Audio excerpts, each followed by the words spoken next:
ಸ್ನೇಹಿತರೆ, ಚರಿತ್ರೆ ಮತ್ತೊಂದು ವಿಡಿಯೋಗೆ ನಿಮಗೆಲ್ಲ ಪ್ರೀತಿಯ ಸ್ವಾಗತ. ಈ ಸಲದ ಬಿಗ್ ಬಾಸ್ ಮನೆ ಸಹ ಭಿನ್ನ ಮನಸ್ಥಿತಿಯವರ ಮಿಕ್ಸ್ ಮಸಾಲ ಇದ್ದಂಗಿದೆ. ಕಾಮಿಡಿ ಕಿಲಾಡಿ ಖ್ಯಾತಿಯ ಗಿಲ್ಲಿಗೆ ಎಲ್ಲಾ ಕಡೆ ಸಖತ್ ಸಪೋರ್ಟ್ ಸಿಗ್ತಾ ಇದೆ. ಈ ಮಧ್ಯೆ ಬಿಗ್ ಬಾಸ್ ಮನೆಯ ಚಿನಕುರುಳಿ ಎಂದೇ ಹೆಸರಾದ ರಕ್ಷಿತಾ ಶೆಟ್ಟಿ ಸಹ ಅಲ್ಲಿ ಜನಪ್ರಿಯವಾಗ್ತಾ ಇದ್ದಾಳೆ. ಇನ್ಫ್ಯಾಕ್ಟ್ ಬಿಗ್ ಮನೆಗೆ ಬಂದ ಮೊದಲ ದಿನವೇ ಮನೆಯ ಸದಸ್ಯರಿಂದ ಹೊರದೂಡಲ್ಪಟ್ಟಿದ್ದ ರಕ್ಷಿತಾ ಆ ಮನೆಗೆ ಕಾಲಿಟ್ಟ ಮೊದಲ ದಿನವೇ ಹೊರ ಹೋಗಬೇಕಾಗಿ ಬಂದಿತ್ತು. ಇದಾಗಿ ಒಂದು ವಾರದ ನಂತರ ಮತ್ತೆ ರಕ್ಷಿತಾ ಮನೆಗೆ ಎಂಟ್ರಿ ಪಡೆದಿದ್ದರು. ಹಾಗೆ ಬಂದ 2 ದಿನದಲ್ಲಿ ಬೇರೇನೋ ಕಾರಣಕ್ಕಾಗಿ ಬಿಗ್ ಬಾಸ್ ಮನೆಗೆ ಬೀಗ ಕೂಡ ಬಿದ್ದಿತ್ತು. ಇತ್ತೀಚೆಗೆ ರಕ್ಷಿತಾ ಶೆಟ್ಟಿ ಹಲವು ವಿಚಾರಗಳಿಂದಾಗಿ ವೀಕ್ಷಕರಿಗೆ ಇಷ್ಟವಾಗ್ತಾ ಇದ್ದಾರೆ. ಅದು ಅವರ ಮುಗ್ಧ ಮಾತು, ವರ್ತನೆ ಇರಬಹುದು ಅಥವಾ ಟಾಸ್ಕ್ ಅಂತ ಬಂದಾಗ ಅಲ್ಲಿ ಅವರು ಪೂರ್ತಿಯಾಗಿ ತೊಡಗಿಸಿಕೊಳ್ಳುವ ರೀತಿ ಇರಬಹುದು. ಶುರುವಿನಲ್ಲಿ ಕೇಳಲು ಇರಿಟೇಟಿಂಗ್ ಅಂತ ಅನಿಸ್ತಾ ಇದ್ದ ಅವರ ಮಾತುಗಳು ಈಗೀಗ ಇಷ್ಟವಾಗ್ತಾ ಇದೆ ಅನ್ನೋದು ಬಿಗ್ ಬಾಸ್ ನೋಡುವ ಹಲವು ವೀಕ್ಷಕರ ಅಭಿಪ್ರಾಯ. ಸೋಷಿಯಲ್ ಮೀಡಿಯಾ ಇನ್ಫ್ಲುಯೆನ್ಸರ್ ಆಗಿರುವ ರಕ್ಷಿತಾ ಶೆಟ್ಟಿ ಬಿಗ್ ಬಾಸ್ಗೂ ಬರುವ ಮೊದಲೇ ಸೋಷಿಯಲ್ ಮೀಡಿಯಾದ ಹಲವೆಡೆ ಸುದ್ದಿಯಲ್ಲಿದ್ದವರು.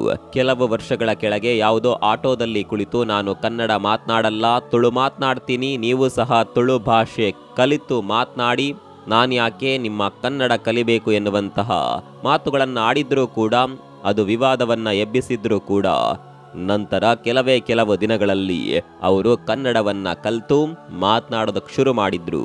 ಬಿಗ್ ಬಾಸ್ಗೆ ಆಯ್ಕೆಯಾದಾಗ್ಲೂ ಕೂಡ ಕನ್ನಡ ದ್ರೋಹಿ ಅಂತ ಕಾಮೆಂಟ್ಸ್ಗಳು ಕೇಳಿ ಬಂದಿದ್ದವು. ಆದರೆ ಈಗ ಜನ ಅದನ್ನೆಲ್ಲ ಮರೆತು ರಕ್ಷಿತಾಗೆ ಬೆಂಬಲ ಸೂಚಿಸ್ತಾ ಇದ್ದಾರೆ. ಕನ್ನಡ ಬಾರದೇ ಇದ್ರೂ ಕೂಡ ಕನ್ನಡವನ್ನ ಸ್ಪಷ್ಟವಾಗಿ ಮಾತನಾಡ್ತಾ ಇದ್ದಾಳೆ, ಕನ್ನಡವನ್ನ ಕಲಿಯುವ ಪ್ರಯತ್ನವನ್ನ ಮಾಡ್ತಾ ಇದ್ದಾಳೆ, ಕನ್ನಡಕ್ಕೆ ಗೌರವವನ್ನ ಕೊಡ್ತಾ ಇದ್ದಾಳೆ ಅನ್ನುವ ಕಾರಣಕ್ಕಾಗಿ ಆಕೆಯನ್ನ ಇಷ್ಟಪಡುವ ಒಂದು ದೊಡ್ಡ ವರ್ಗವೇ ಹುಟ್ಕೊಂಡಿದೆ. ಹಾಗಾದರೆ ತುಳುನಾಡಿನ ಈ ಚಿನಕುರುಳಿ ರಕ್ಷಿತಾ ಶೆಟ್ಟಿ ಯಾರು? ಈಕೆ ಫೇಮಸ್ ಆಗಿದ್ದು ಹೇಗೆ? ಆಕೆಯ ಹಿನ್ನೆಲೆ ಏನು ಎಂಬ ಮುಂತಾದ ಈ ಹುಡುಗಿಯ ಬದುಕಿನ ಸುತ್ತ ಇರುವ ಹಲವು ಆಸಕ್ತಿಕರ ಸಂಗತಿಗಳ ಬಗ್ಗೆ ಇವತ್ತಿನ ಈ ವಿಡಿಯೋದಲ್ಲಿ ನೋಡೋಣ ಬನ್ನಿ.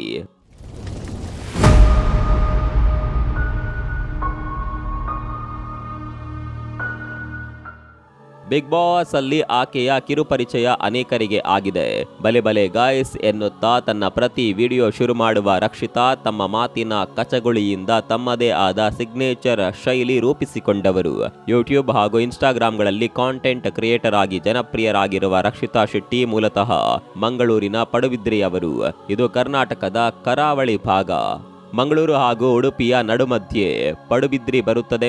ಇಲ್ಲಿಯ ಒಂದು ಬಂಟ ಸಮುದಾಯದ ಮನೆತನದಲ್ಲಿ ಅವರು 2000 ಇಸವಿಯ ಮಾರ್ಚ್ನಲ್ಲಿ ಜನಿಸ್ತಾರೆ. ಇವರ ತಂದೆ ತಾಯಿಗೆ 2 ಹೆಣ್ಮಕ್ಳು. ಅವರ ಪೈಕಿ ರಕ್ಷಿತಾ ಶೆಟ್ಟಿಯವರೇ ದೊಡ್ಡವರು. ಇವರಿಗೊಬ್ಬರು ತಂಗಿ ಕೂಡ ಇದ್ದಾರೆ. ಇವರ ಮಾತೃಭಾಷೆ ತುಳು. ಪಡುಬಿದ್ರಿಯಲ್ಲಿ ಇವರ ಅಜ್ಜಿ ಮನೆ ಇದೆ. ಇವರು ತಮ್ಮ ವಿದ್ಯಾಭ್ಯಾಸವನ್ನ ಮುಂಬೈನಲ್ಲಿಯೇ ಮುಗಿಸ್ತಾರೆ.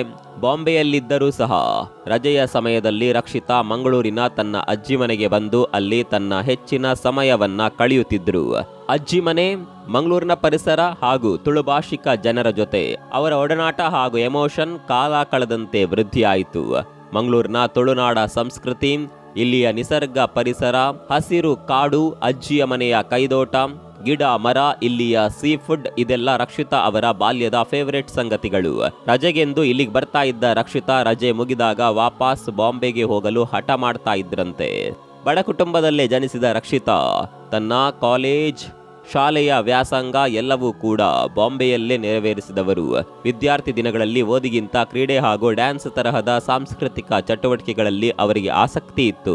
ಮಂಗಳೂರಿನಲ್ಲಿ ತುಳು ಭಾಷೆಯೇ ಮಾತೃಭಾಷೆಯಾಗಿರೋದ್ರಿಂದ ಜೊತೆಗೆ ಅಲ್ಲಿನ ಆಡು ಭಾಷೆಯೂ ಕೂಡ ಆಗಿರೋದ್ರಿಂದ ರಕ್ಷಿತಾಗೆ ತುಳುವಿನಷ್ಟು ಸುಲಭವಾಗಿ ಕನ್ನಡ ಬರೋದಿಲ್ಲ.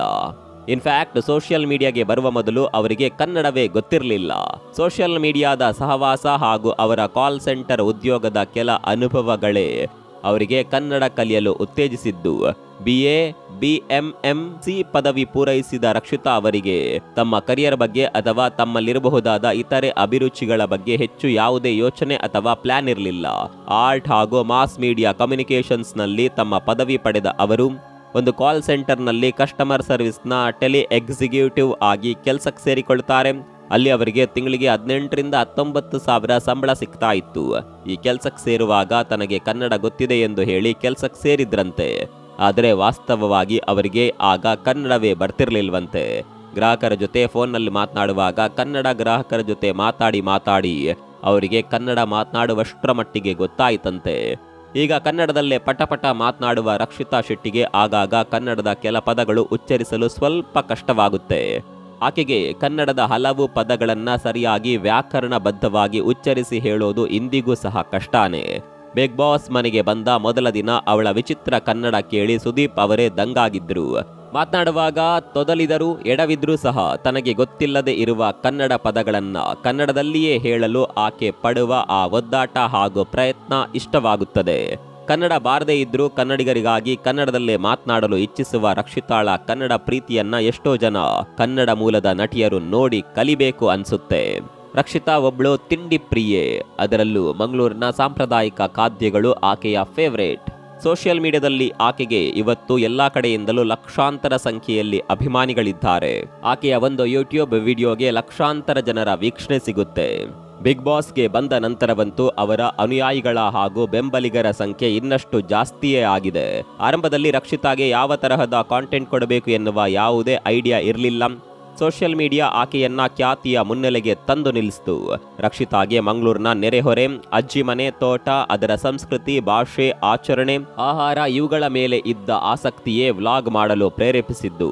ಮಂಗಳೂರಿನ ಆಹಾರ ಹಾಗೂ ಜನಜೀವನದ ಬಗ್ಗೆ ರಕ್ಷಿತಾ ಆಗ ರಜೆಯ ಸಮಯದಲ್ಲಿ ಇಲ್ಲಿಗೆ ಬಂದು ವಿಡಿಯೋ ಮಾಡಿ ಜನರಿಗೆ ಅದರ ಬಗ್ಗೆ ತಿಳಿಸುವ ಪ್ರಯತ್ನ ಮಾಡ್ತಾರೆ. ಆ ವಿಡಿಯೋಗಳು ಜನರಿಗೆ ಇಷ್ಟವಾಗಿದ್ವು. ವಿಶೇಷವಾಗಿ ಕೊರೋನಾ ಸಮಯದಲ್ಲಿ ಇವರು ಸೋಷಿಯಲ್ ಮೀಡಿಯಾದಲ್ಲಿ ಹೆಚ್ಚು ಜನಪ್ರಿಯರಾಗಿದ್ದು ಅಲ್ಲಿಂದ ಇಲ್ಲಿಯವರೆಗೂ ಅವರು ನೂರಾರು ವಿಡಿಯೋ ಮಾಡಿದ್ದಾರೆ. ವಿಡಿಯೋ ಮಾಡಲು ಇವರಿಗೆ ಇವರ ತಂಗಿಯೂ ಸಹ ಜೊತೆಯಾಗ್ತಾರೆ. ಅವರು ತಮ್ಮ ಬಹುತೇಕ ವಿಡಿಯೋಗಳಲ್ಲಿ ತುಳುನಾಡಿನ ಸಂಸ್ಕೃತಿ, ಮಂಗಳೂರಿನ ತಿಂಡಿ ತಿನಿಸುಗಳ ಬಗ್ಗೆ ಹಾಗೂ ತಮ್ಮ ದೈನಂದಿನ ಲೈಫ್ ಸ್ಟೈಲ್ ಬಗ್ಗೆ ಇದ್ದದ್ದನ್ನ ಇದ್ದ ಹಾಗೆಯೇ ಯಾವುದೇ ಕೃತಕತೆ, ಎಡಿಟಿಂಗ್ ಇಲ್ಲದೆ ಸಾರಾಸಗಟಾಗಿ ಮಾಡುವ ವಿಡಿಯೋ ಯಾರಿಗಾದರೂ ಇಷ್ಟವಾಗುತ್ತೆ. ಅವರು ಮನೆಯಲ್ಲಿ ತಾವೇ ಸಿದ್ಧಪಡಿಸುವ ಕೆಲವು ಸಿಂಪಲ್ ರೆಸಿಪಿಗಳ ವಿಡಿಯೋ ಸಖತ್ ಪಾಪ್ಯುಲರ್ ಆಗಿವೆ. ಯಾರೆಲ್ಲ ಅವರನ್ನ ಅದೊಂದು ಇನ್ಸಿಡೆಂಟ್ನಿಂದ ಟ್ರೋಲ್ ಮಾಡಿದ್ರೋ ಇವತ್ತು ರಕ್ಷಿತಾ ಇದೇ ಜನರ ಮೆಚ್ಚಿನ ಹುಡುಗಿಯಾಗಿದ್ದಾಳೆ. ಬಿಗ್ ಬಾಸ್ ಮನೆಯಲ್ಲಿ ರಕ್ಷಿತಾಳ ಮುಗ್ಧ ನಡವಳಿಕೆ, ಕಲ್ಮಶ ಇಲ್ಲದ ಮಾತು, ಮುಗ್ಧತೆ ತುಂಬಿದ ನಗು ಇವೆಲ್ಲ ದಿನೇ ದಿನೇ ಜನರಿಗೆ ಇಷ್ಟವಾಗಿವೆ. ಬೇರೆಯವರ ಹಾಗೆ ಒಳಗೊಂದು ಹೊರಗೊಂದು ವ್ಯಕ್ತಿತ್ವ ಇಲ್ಲದ, ನಾಟಕ ಮಾಡದ, ನೇರ ಸ್ವಭಾವದ ರಕ್ಷಿತಾನೇ ಗೆಲ್ಲಲಿ, ನಮ್ಮ ವೋಟ್ ರಕ್ಷಿತಾಗೆ ಮೀಸಲು ಅಂತ ಜನ ಪ್ರೋತ್ಸಾಹ ಕೊಡ್ತಿದ್ದಾರೆ.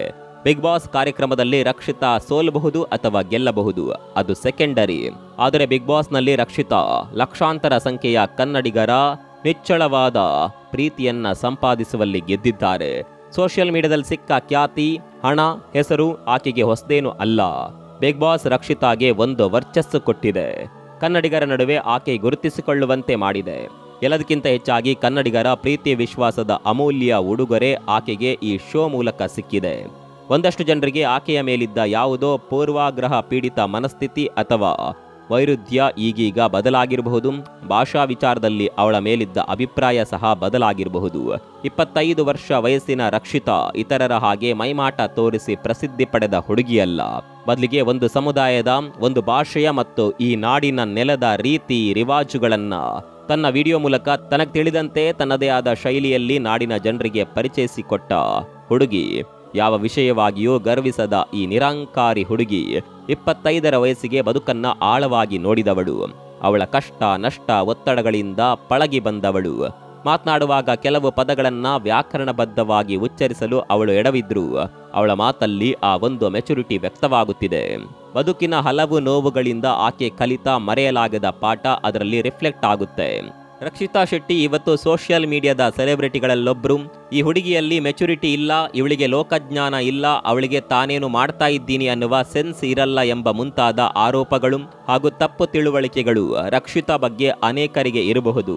ರಕ್ಷಿತಾ ಶೆಟ್ಟಿ ಬಗ್ಗೆ ಅರೆಬರೆ ತಿಳಿದವರು ಹಾಗೂ ಅವಳ ಬಗ್ಗೆ ಅವರಿವರು ಹೇಳಿದ್ದನ್ನಷ್ಟೇ ಕೇಳಿ ಅದನ್ನೇ ನಿಜವೆಂದುಕೊಂಡವರಿಗೆ ಮಾತ್ರ ಇಂತಹ ಅಭಿಪ್ರಾಯ ಇರಲು ಸಾಧ್ಯ.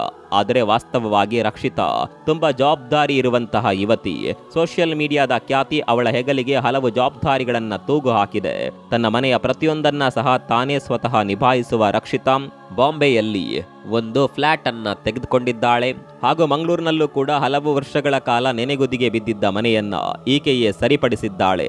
ಸೋಷಿಯಲ್ ಮೀಡಿಯಾದ ಮೂಲಕ ತಾನು ಗಳಿಸಿದ ಹಣವನ್ನ ವ್ಯರ್ಥವಾಗಿ ಖರ್ಚು ಮಾಡದ ರಕ್ಷಿತಾ ಇವತ್ತು 25ನೇ ವಯಸ್ಸಿಗೆ ಮನೆಯ ಸಂಪೂರ್ಣ ಜವಾಬ್ದಾರಿಯನ್ನ ಹೊತ್ಕೊಂಡಿದ್ದಾಳೆ. ಇದೆಲ್ಲದರ ಜೊತೆಗೆ ಸಾಮಾಜಿಕ ಕಳಕಳಿ ಹೊಂದಿರುವ ರಕ್ಷಿತಾ ಒಂದು ಸಲ ತನ್ನ ಹುಟ್ಟುಹಬ್ಬದ ಆಚರಣೆಯನ್ನ ವಿಶೇಷ ಚೇತನರ ಜೊತೆ ಆಚರಿಸಿ ತಮ್ಮ ಹೃದಯವಂತಿಕೆ ವ್ಯಕ್ತಪಡಿಸಿದ್ದರು. ಮುಂಬೈನಲ್ಲಿ ಸದ್ಯ ತನ್ನ ಹೊಸ ಮನೆಯಲ್ಲಿರುವ ಈ ಹುಡುಗಿ ರಜೆ ಬಂದಾಗ ಅಜ್ಜಿ ಮನೆಗೆ ತಪ್ಪದೇ ಬಂದು ಹೋಗ್ತಾಳೆ. ಬಾಂಬೆಯಲ್ಲಿ ತನ್ನದೇ ಆದ ಒಂದು ಫುಡ್ಡಿ ಸ್ಪಾಟ್ ಎನ್ನುವ ರೆಸ್ಟೋರೆಂಟ್ ತೆರೆಯುವ ಕನಸು ಈಕೆಗಿದೆ. ಸೋಷಿಯಲ್ ಮೀಡಿಯಾದಲ್ಲಿ ಸದ್ಯ ತುಳುನಾಡ ಸಂಸ್ಕೃತಿ ಹಾಗೂ ಅದರ ಭಾಷೆಯ ಸಾಂಸ್ಕೃತಿಕ ರಾಯಭಾರಿಯಾಗಿ ಕಾಂಟೆಂಟ್ ಕ್ರಿಯೇಟ್ ಮಾಡುವ ರಕ್ಷಿತಾಗೆ ಒಳ್ಳೆಯದಾಗಲಿ. ಬಿಗ್ ಬಾಸ್ನ ಗೆಲುವಿನ ಕಿರೀಟ ಗೆದ್ದು ಆಕೆ ಹೊರಬರಲಿ, ಅವಳ ಕನಸುಗಳೆಲ್ಲ ಸಾಕಾರಗೊಳ್ಳಲಿ ಎಂದು ಹಾರೈಸುತ್ತಾ ಈ ವಿಡಿಯೋವನ್ನು ಮುಗಿಸ್ತಾ ಇದ್ದೇವೆ. ನೀವು ಕೂಡ ರಕ್ಷಿತಾ ಅಭಿಮಾನಿಯಾಗಿದ್ದರೆ ಕಾಮೆಂಟ್ ಮಾಡಿ. ಮತ್ತೊಂದು ವಿಡಿಯೋ ಸಿಗೋಣ. ಅಲ್ಲಿವರೆಗೂ ನಮಸ್ಕಾರ.